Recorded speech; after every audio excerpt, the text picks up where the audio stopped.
کہ نئے سال کی مبارکباد دینا شریعت کی نظر میں کیسا ہے؟ سب سے پہلے یہ سمجھیے کہ سال دو طرح کا ہوتا ہے، جس کو ہم ایک انگریزی سال کہتے ہیں اور ایک اسلامی سال، پھر اسی طرح ایک شمسی سال اور ایک قمری سال۔ نبی علیہ الصلوۃ والسلام کی قبل النبوت جو حساب تھا وہ سن عیسوی کے ذریعے تھا۔ نبی علیہ الصلوۃ والسلام کی بعد النبوت جو حساب تھا وہ سن نبوی کے ذریعے تھا۔ نبی علیہ الصلوۃ والسلام کی ہجرت کے بعد جو حساب تھا وہ سن ہجری کے ساتھ تھا۔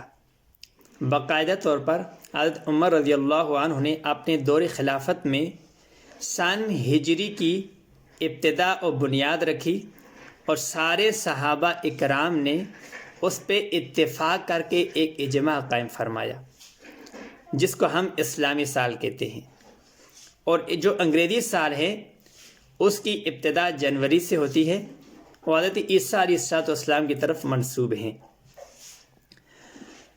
ایک ہے شمسی سال اور ایک ہے قمری سال۔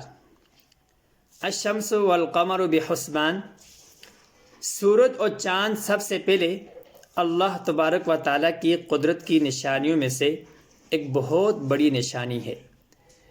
دوسرا، چاند اور سورج سے سالوں کا، مہینوں کا، وقتوں کا، دن اور رات کا حساب لگایا جاتا ہے۔ جو چاند کے ذریعے حساب لگایا جاتا ہے اس کو قمری سال کہتے ہیں، اور جو سورج کے ذریعے حساب لگایا جاتا ہے اس کو شمسی سال کہتے ہیں۔ اسلام نے قمری سال کو شمسی سال پر مقدم فرمایا ہے، جیسا کہ روزوں کا حساب، عید کا، حج کا، زکوٰۃ کا، عدت کا، اس کا حساب قمری سال کے ساتھ رکھا ہے۔ اور 5 نمازیں ہیں، 5 نمازوں کا حساب اسلام نے شمسی سال کے ساتھ رکھا ہے۔ اس کا مطلب یہ ہے کہ قمری سال ہو یا شمسی سال ہو،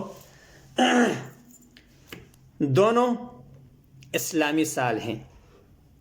اگر کوئی شخص قمری سال کے ساتھ حساب نہیں رکھتا بلکہ شمسی سال کے ساتھ حساب رکھتا ہے اسلام کے باقی فرائض کے بھی یا باقی احکام کا، تو شریعت اس کو ناجائز نہیں کہتی، لیکن فقہا نے اتنا لکھا ہے کہ جو شخص اپنے کاروبار کا یا باقی معاملات کا حساب شمسی سال کے ساتھ رکھتا ہے تو امت پر فرض کفایہ ہے کہ قمری سال کو یاد رکھا جائے، تاکہ روزوں میں، عید میں، حج میں یا باقی احکام میں کسی قسم کی کمی پیشی نہ ہو جائے۔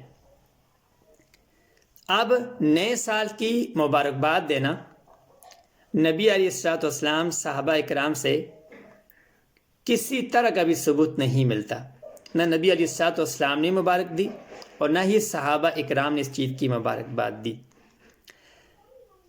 اب اگر کوئی شخص نئے سال کی مبارک دیتا ہے، وہ سنت سمجھے بغیر، ثواب کے بغیر اگر دعا سمجھ کر نئے سال کی مبارک دیتا ہے تو اسلام کچھ حد تک اس کو اس کی اجازت دیتا ہے۔ اگر کوئی شخص اس کو سنت یا کچھ اور سمجھ کر مبارکباد دیتا ہے، لازم یا ضروری سمجھ کر یہ مبارکباد دیتا ہے، تو شریعت پھر اس کو منع کرتی ہے۔ اللہ تبارک و تعالی ہم کو نبی علیہ الصلوۃ والسلام کی ہر ایک پیاری سنت پر عمل کرنے کی توفیق نصیب فرمائے۔